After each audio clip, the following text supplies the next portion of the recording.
Kementerian Kelautan dan Perikanan RI melalui Pengawasan Sumber Daya Kelautan dan Perikanan PSDKP Wilayah Kerja Kabupaten Kapuas Hulu Provinsi Kalimantan Barat terus melakukan penindakan terhadap praktik illegal fishing menggunakan alat sentrum ikan dan meracun.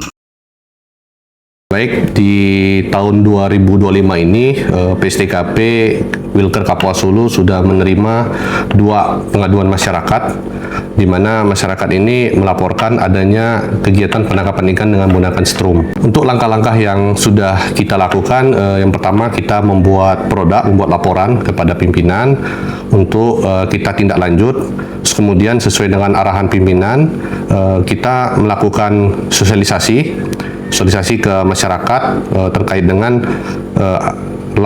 bahayanya menggunakan alat penangkapan ikan yang merusak. Terus kemudian juga terkait dengan sanksi pidana bahwa apabila melakukan penangkapan ikan dengan menggunakan alat yang merusak seperti strum dan racun itu ada sanksi pidananya. Untuk keterlibatan instansi terkait, di sini kami PSDKP biasanya bermitra dengan Polairut, di mana setiap kami melakukan operasi patroli kita selalu bersama-sama dengan Polairut.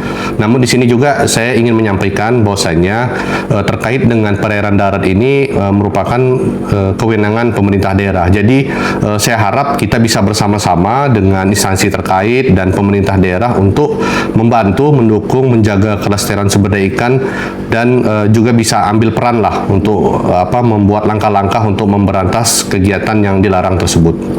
Untuk 2025 ini sudah ada 2 laporan pengaduan yang masuk ke kita di daerah Embaloh, kemudian juga di daerah Putus Ibau Selatan. Saya sedikit menghimbau untuk masyarakat, penggunaan alat penangkapan ikan yang merusak ini sangat merugikan, terutama bagi kelestarian sumber daya ikan, di mana ikan-ikan kecil ini apabila terkena strum, maka ikan itu akan mati.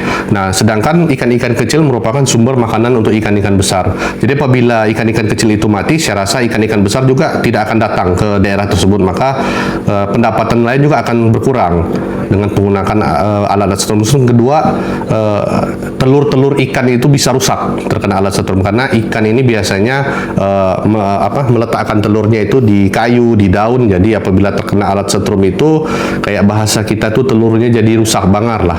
Mungkin itu yang saya sampaikan. Terus kemudian terkait dengan sanksi, jadi ada sanksi pidana bagi masyarakat ataupun nelayan yang menggunakan alat penangkapan ikan yang merusak, khususnya alat setrum dan racun, di mana di pasal 84 itu disebutkan bahwa setiap orang dilarang melakukan penangkapan dengan menggunakan alat atau cara yang berbahaya. Itu bisa dikenakan sanksi pidana, itu minimal 5 tahun dan kemudian denda 1,2 miliar. Download Tribun X sekarang, menghadirkan lokal menjadi Indonesia.